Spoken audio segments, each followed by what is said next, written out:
천주교회, 가톨릭교회, 우리 교회를 부르는 말들이 있죠. 그 중에 마리아의 교회라고 부르기도 합니다. 마리아의 교회는 맞는 말일까요? 아니면 틀리는 말일까요? 어떻게 본다면 맞을 수도 있고요. 어떻게 보면 틀릴 수도 있죠. 여러분들은 성당에 다닐 때 우리 성당이라고 하죠. 우리 성당은 뭔 얘기예요? 내가 소속되어져 있고 내가 다니는 성당. 마찬가지입니다. 마리아의 교회라고 한다면 성모님을 신으로 받드는 그런 의미가 아니라 그러면 틀린 거죠. 그러나 성모님께서 우리와 함께 하시면서 하느님께로 가는 여정에 있는 교회다라고 하면 맞는 거죠. 그래서 마리아의 교회는 성모님과 함께 하느님께 가는 우리 교회라는 것입니다. 그런 의미는 맞는 거죠. 착각을 하면 안 돼요. 천주교 신자들 중에서도 헷갈려하는 분들이 있습니다. 하느님께 기도하고 성모님께 기도하고 이렇게 한다는 것이 조금 오해를 불러일으킬 수 있다는 거죠. 신앙의 대상은 오로지 하느님 뿐입니다. 삼위일체 하느님, 성부, 성자, 성령 하느님, 그리고 성모님은 어떤 대상이에요? 공경의 대상이라는 거죠. 그래서 우리가 신앙함에 있어서 하느님에 대한 예와 성모님에 대한 예가 분명히 다릅니다. 하느님에 대한 예는 뭐라고 하죠? 흠숭지례라고 합니다. 흠숭지례는 오로지 하느님께만 드릴 수 있는 거죠. 인간에게는 그럴 수 없는 것입니다. 성인들에게는 어떤 지례? 공경지례. 그래서 공경의 예의 한자 표기죠. 그러면 성모님께는 공경은 공경인데 높은 공경이다 해서 무엇입니까? 상경지례라는 거죠. 다시 한번 하느님께는 흠숭지례, 성인들에게는 공경지례, 성모님께는 상경지례. 상경지례라고 해서 높은 공경이지만 흠숭지례하고는 완전히 다른 겁니다. 차원이 같을 수가 없다는 거죠. 그래서 우리는 마리아의 교회, 이것은 성모님과 우리와 함께 누구에게 간다? 하느님께 간다라는 의미로 받아들이셔야 돼요. 그래서 성모님께 기도한다는 것은 성모님 저희를 위해서 하느님께 빌어주십시오. 그러죠? 여러분들 기도할 때도 성부, 성자, 성령 하느님께는 저희에게 뭘 베풀어 주십시오? 자비를 베풀어 주십시오라고 합니다. 오로지 하느님께만. 성모님께는 뭐라고 하죠? 저희를 위하여 빌어주소서. 다른 성인들에게도 성 라파엘 그러면 저희를 위하여 빌어주소서. 이렇게 하죠. 성 요셉 그러면 저희를 위하여 빌어주소서. 분명히 다릅니다. 그래서 하느님만이 자비를 베풀어 주시는 분, 성모님은 그럴 수 없어요. 이것을 알아야 한다는 겁니다. 또 천주교에서 가장 큰 게 뭐죠? 기도 행위 중에서, 신심 행위 중에서 전례 안에서 하느님께 기도하는 것. 여러 가지 기도 형태들이 있죠. 어떤 기도 하십니까? 아침 기도, 저녁 기도하죠. 그리고 또 어떤 기도예요? 식사 전후 기도도 하죠. 삼정 기도도 하죠. 그렇다면 이 기도들 중에서 가장 큰 기도, 공적인 기도가 뭐죠? 전례 안에서 우리가 지금 하고 있는 이것 무엇입니까? 미사라는 거죠. 미사보다 더 큰 기도는 없습니다. 그래서 미사는 어떤 효과가 있다? 사유적인 효과와 인유적인 효과가 있다. 기도 열심히 하잖아요. 그러면 효과가 있습니까? 없습니까? 있죠. 뭐에 따라서 다르죠? 정성에 따라 달라요. 사람 따라 달라진다는 겁니다. 이것을 뭐라고 하냐면 인유적인 효과라고 그래요. 인유성이라고 합니다. 그런데 어떤 것은요, 그 자체가 힘을 지닙니다. 성사가 그래요. 이것을 사유적인 효과라고 합니다. 전례 안에서 미사가 봉헌되고 성사가 집전이 되면 그 자체로 뭐가 있다? 효과가 있다. 그래서 그것을 사유적 효과라고 그래요. 그러나 다른 신심활동들은 뭐에 따라서? 그 사람의 믿음에 따라서 달라진다는 거죠. 이것을 명심하셔야 돼요. 그래서 가장 큰 것은 사유적인 효과와 인유적인 효과가 함께 있는 이 거룩한 미사라는 거죠. 100일 동안 묵주기도 한다고 할지라도 거룩한 미사 한 대와 비교할 수 없습니다. 왜 그래요? 미사는 예수 그리스도께서 성부 하느님께 바치신 제사이기 때문에 그래요. 어떤 기도보다도 더 크고 비교할 수 없다. 이 미사의 중심에는 누가 계십니까? 하느님이 계신다는 거죠. 예수 그리스도께서 계신다는 겁니다. 그래서 하느님 감사합니다 하죠. 미사 중에 성모님 감사합니다 있어요? 없습니다. 하느님 감사합니다. 그리스도님 찬미합니다. 또 사제는 뭐라고 하죠? 주님께서 여러분과 함께 하면서 미사 시작할 때 인사하죠. 어떤 인사예요? 성부와 성자와 성령 하느님께서 여러분과 함께, 여러분들은 뭐라고 하십니까? 또한 사제의 영과 함께. 제가 만약에 미사하는데 성부와 성자와 성령과 성모님께서 여러분과 함께 하면 돼요, 안 돼요? 안 됩니다. 미사에서는 그럴 수 없는 거예요. 그래서 하나님에 대한 흠성지례와 성모님에 대한 상경지례는 분명히 다르다는 것을 천주교 신자는 알아야 됩니다. 그런데 미사 다음으로 우리가 많이 강조하는 기도가 있죠. 은연중에 또는 공개적으로 강조하기도 합니다. 천주교 신자 그러면 이게 떠올라요. 누구나 가지고 있는 것, 기도할 때 쓰는 거 있죠. 성경 말고 천주교 신자만의 특징이라고 하는 게 있죠. 무엇입니까? 염주요? 뭐라고 합니까? 묵주죠, 묵주. 그럼 묵주가 가장 큰 무기다. 누구하고 싸우는 데 있어서? 사탄과 싸우는 데 있어서 커다란 무기다. 그래서 묵주를 품에 지니고 다닙니다. 여러분들 그렇게 하시죠? 묵주가 없으면 묵주 반지라도 끼고 다니지 않습니까? 천주교 신자의 상징이 되어버렸어요. 그러면 이 묵주 기도는 누구에게 바치는 기도죠? 하느님께 바치는 기도입니다. 누구와 함께? 성모님과 함께. 물론 성모님께 봉헌한다는 말을 쓰기도 해요. 왜냐하면 성모님께서는 함께 기도하기를 바라시기 때문에. 성모 발현이라는 것이 있습니다. 성모님께서 발현하신 큰 사건들이 있죠. 파티마, 과달루페, 루르드 3대 굉장히 큰 성모님의 발현. 여기에는 아주 신기한 일이 벌어지고 지금도 남아있죠. 여기서 성모님께서 뭐라고 하십니까? 기도하라고 하죠. 누구에게 기도해라? 하느님께 기도해라. 성모님께서 나타나실 때마다 뭘 지으라고 하십니다. 1번 영화관, 2번 마켓, 3번 성당. 우리 앞에 있는 우리 학생들이 대답해 볼까요? 어린 친구들이. 몇 번? 3번. 그렇죠. 3번이죠. 그렇죠. 왜 성당을 지으라고 합니까? 뭘 하라고? 거룩한 미사를 봉헌하라고. 그리고 동시에 이런 말씀을 하십니다. 묵주기도를 열심히 해라. 거룩한 미사를 봉헌하고 묵주기도를 해라. 그래서 지금도요. 파티마 루르드에 가면 저녁에 일정한 시간이 되면 모여서 묵주기도를 합니다. 한국 사람들뿐만 아니라 미국 사람, 영국 사람, 스페인 사람, 포르투갈 사람, 성지순례 온 사람들이 저녁 8시인가 잘 기억은 나지 않지만 그때쯤 모여서 기도를 하는데 저도 신자들과 함께 갔을 때 모입니다. 그러면 다국적이죠. 한국 사람들만 있는 게 아니라 일본 사람도 있고 브라질 사람도 있고 그럽니다. 그럼 신부님들이 대표적으로 나가요. 이렇게 신부님 한 분이 기도하는 겁니다. 나머지가 기도를 해요. 저 같은 경우에 어디 말로 할까요? 한국말로 하죠. 그럼 한국 사람들이 따라하는 겁니다. 나머지 사람들은 자기네 말로 합니다. 묵주기도 일단 뭐 합시다 하면 다 알잖아요. 그러면서 기도합니다. 근데 우리나라 말이 좀 길어. 스페인, 이태리, 프랑스 이런 사람들이 있잖아요. 이 사람들은 이 말이 비슷합니다.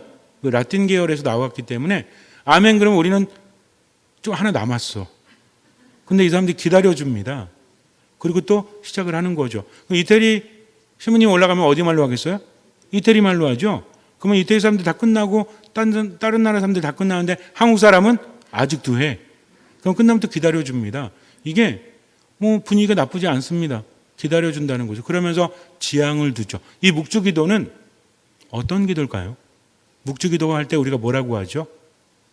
환희의 신비체 1단 성모님께서 예수님을 잉태하심을 묵상합시다라고 하죠. 그리고 뭐합니까? 성모송을 하죠. 자, 묵상하자고 했어요.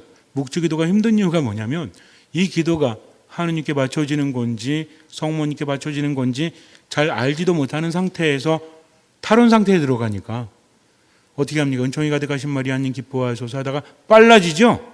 빨라지면서 어떤 생각이 들어요? 오늘은 재벌 막내 뭐 그거 있잖아요. 드라마. 그거 해야 되는데 그거 봐야 되는데 끝나는지 모르겠지만 재벌집 막내 아들 하면서 5분 남았네. 은총이 가득하신 마리아님 이렇게 빨라지기도 하고요. 그리고 묵주기도 하면서 오늘 점심에 뭐 먹었는지 막 분심이 막 들죠. 묵주기도가 제일 힘들다고 합니다. 왜? 똑같은 말을 반복하기 때문에. 이건 잘못된 겁니다. 뭐 하자고 했죠? 묵상하자고 했습니다. 그러면 성모님께서 예수님을 잉태하실 때 어떤 사건이 있었는지, 그리고 그것이 내 삶 안에서 어떤 의미가 있는지를 깊이 묵상을 하다 보면요, 입으로는 성모성을 하고 있지만 뭘 묵상하는 겁니까? 바로 예수님의 오심, 그리고 예수님께서 우리를 구원하심, 고통받으심, 성체성사를 세우심, 또 죽음과 부활, 이것을 묵상한다는 거죠. 그래서 묵주기도는 뭘 관통한다? 복음서를 관통한다고 합니다. 복음을 모르면 묵주기도를 할 수가 없어요. 묵주기도는 성모님께 바치는 기도가 아니라 성모님과 함께 예수 그리스도, 하느님께 바치는 기도라는 거죠. 그 은총이 얼마나 대단한지 모릅니다. 그러면 미사 시간에 묵주를 굴리면 돼야 안 돼요. 미사할 때 묵주기도를 하는 것은 맞지 않습니다. 모르니까 하는 거죠. 옛날에는 어르신들이 글도 모르시고 아무것도 모르시니까 세례를 받았는데 하느님 찾으면서 묵주기도를 미사 때 하기도 했습니다. 그러면 돼야 안 돼요? 그 정도는 괜찮겠죠. 하나님도 아시겠죠.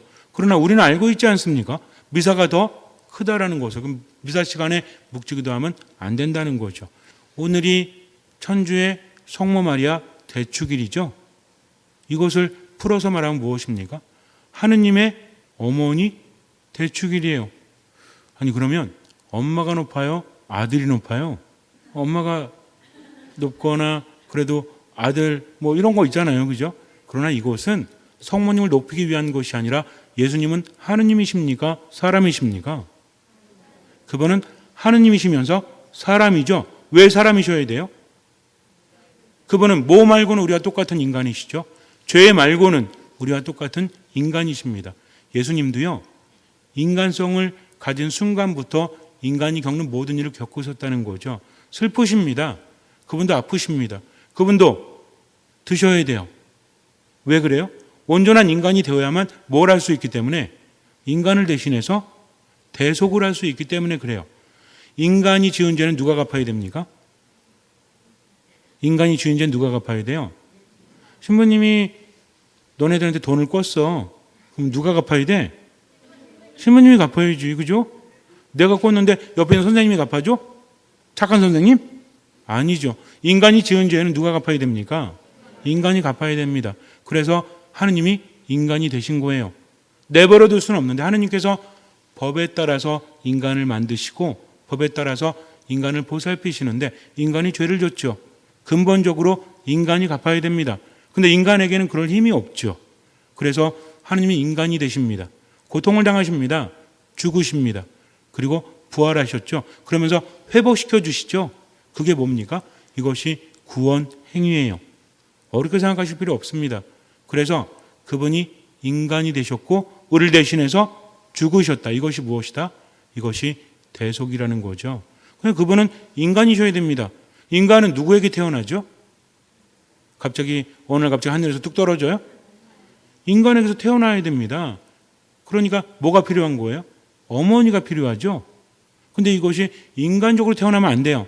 아버지는 없어야 돼요. 어머니 태 안에서 태어나야 합니다. 원죄를 없애기 위해서.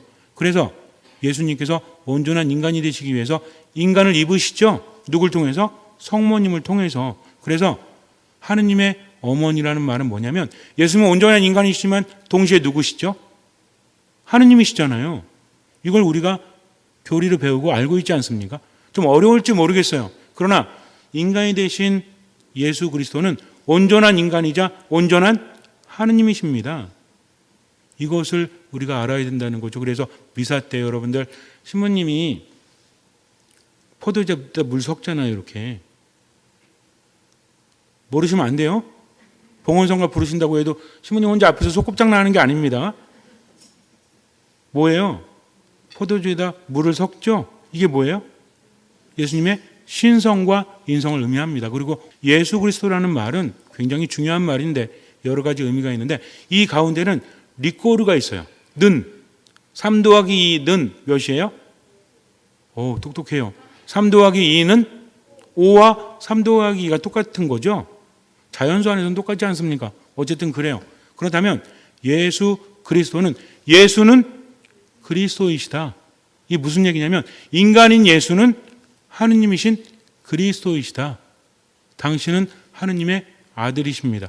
나를 본 것은 아버지를 뵌 것이다 라고 말씀하십니다. 그래서 예수님의 말씀을 누구의 말씀으로? 하느님의 말씀으로 받아들이는 거죠. 예수님이 하신 말씀은 다 누구의 말씀이에요? 하느님의 말씀이에요. 왜? 온전한 인간이자 온전한 하느님이 그분이기 때문에. 그래서 예수님은 신성뿐만 아니라 모두 지니셨다. 인성도 지니셨다. 그래서 인간의 어머니인 마리아는 하느님의 어머니이다. 무슨 얘기인지 아시겠습니까?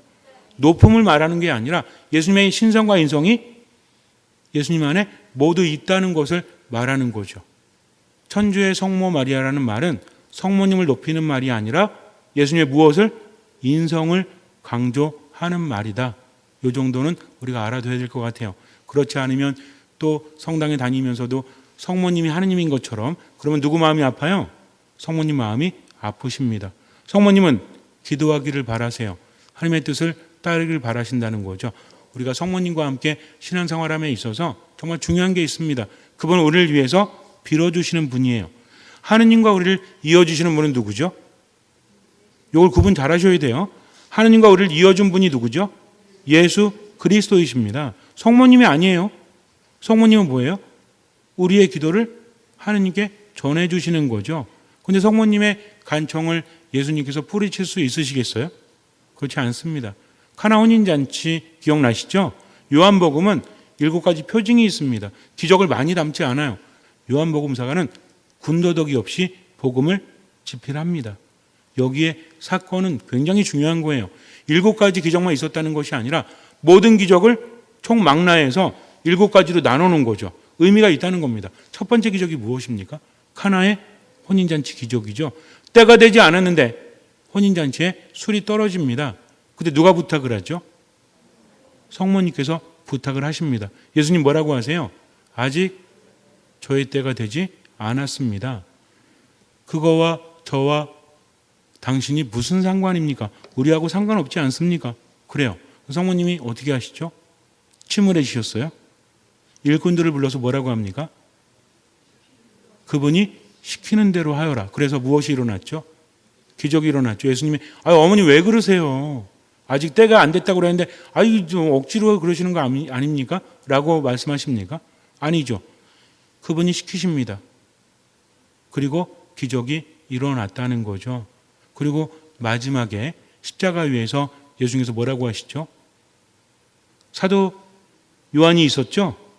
요한에게 뭐라고 합니까? 너의 어머니시다.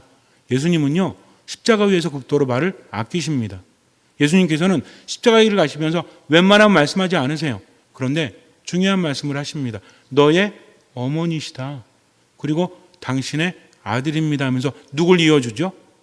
사도 요한과 성모님을 이어주십니다. 그리고 나서 요한은 자기 집에 성모님을 모시게 되죠. 무슨 얘기입니까? 바로 우리와 성모님의 관계를 말하고 있다는 거죠. 그분은 우리를 위해서 빌어주시는 분. 그러면서 일방적으로 하느님께 간청만 하시는 것이 아니라 우리에게 팁을 주시죠. 어떻게 해라? 미사 안에 머물러라. 기도해라. 그분의 말을 들어라. 라고 하시고 있는 겁니다. 그래서 우린 누굴 따라서?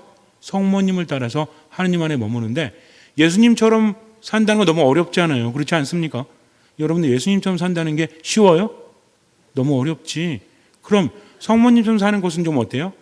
좀 비교적 그래도 너무 넘사벽이긴 하지만 그래도 예수님처럼 사는 것보다는 쉽잖아요. 성모님은 어떻게 하시죠? 이해되지 않을 때 천사가 나타나서 은총이 가득한 이여 기뻐하여라. 주님께서 너와 함께 계시다라고 했을 때 성모님은 어떻게 하십니까? 이 인사말이 무슨 뜻일까 하고 곰곰이 생각하시죠. 마음에 간직하십니다. 목동들이 와서 천사가 나타나서 예수님의 탄생을 알려줬을 때 막 이야기합니다. 성모님이 어떻게 하세요? 막 좋아하세요? 역시 내 아들이 대단해? 아닙니다. 마음속 깊이 간직하십니다. 나중에 예수님께서 12살 되던 해에 성전에서 예수님을 잃어버리죠. 한참 찾다가 나중에 찾고 왜 이렇게 애를 태우냐고 나와 아버지가 얼마나 찾아 헤매는지 모른다. 그래도 예수님 뭐라고 하십니까? 내가 내 아버지 집에 있을 줄 왜 모르셨습니까? 사흘 동안 헤맸는데 아이 잃어버린 줄 알고 얼마나 헤맸겠어요. 기껏 찾았더니 예수님 그런 말씀하시죠. 성모님 어떻게 하십니까? 토라지셨다? 삐지셨다? 그 모든 것을 마음속 깊이 간직하십니다. 이게 중요하다는 거예요. 그래서 정말 중요한 건 뭐냐면 성모님처럼 때로는 이해되지 않아도 하나님이 날 사랑하시는데 왜 이렇게 힘들어? 어떻게 하나님의 뜻대로 살아갈 수 있어? 라고 판단하지 않고 뭐 하는 거예요? 곰곰이 생각하는 거죠. 누구와 함께? 하느님과 함께. 성모님이 마음에 이렇게 묻어놨다가 시간 날 때 꺼내가지고 고민하셨겠습니까? 그게 아니라 이게 무슨 뜻일까? 하느님께서 무엇을 바라실까? 하면서 묵상하셨다는 거죠. 우리도 뭐 해야 됩니까? 묵상해야 됩니다. 묵상과 생각의 차이가 뭐라고 했죠? 생각은 혼자 하는 거예요. 묵상은 하느님과 함께 하는 겁니다. 하느님께서 무엇을 바라실까? 그분의 뜻은 무엇일까?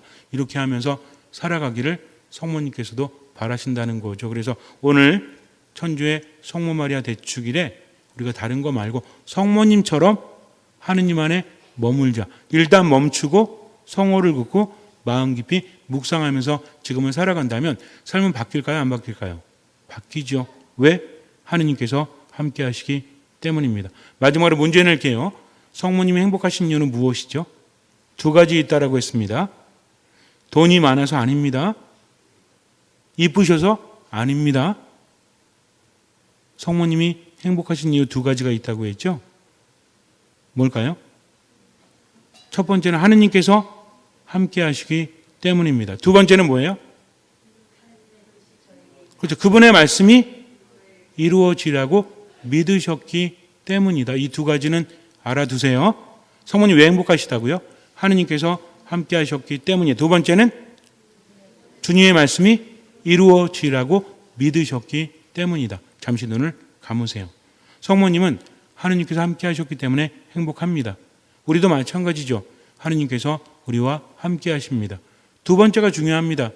그분의 말씀이 이루어지라고 믿으셨기 때문에 성모님은 행복하시죠. 하느님은 여러분을 사랑하십니다. 하느님은 여러분과 함께 하십니다. 그러니 지금 이 순간 어려움이 있고 힘겨움이 있을 때 하나님의 뜻은 무엇인가 하면서 멈추고 기도하면서 하느님과 함께 하시면서 그분의 일이 이루어질 거라고 믿고 최선을 다하십시오. 판단하지 말고 모든 것을 맡기고 할 수 있는 만큼만 최선을 다하십시오. 미사, 말씀 기도 안에 듣는 마음으로 머무십시오. 주님께서는 그 믿음을 보시고 우리 삶에 놀라운 기적을 일으켜 주실 것입니다. 아멘.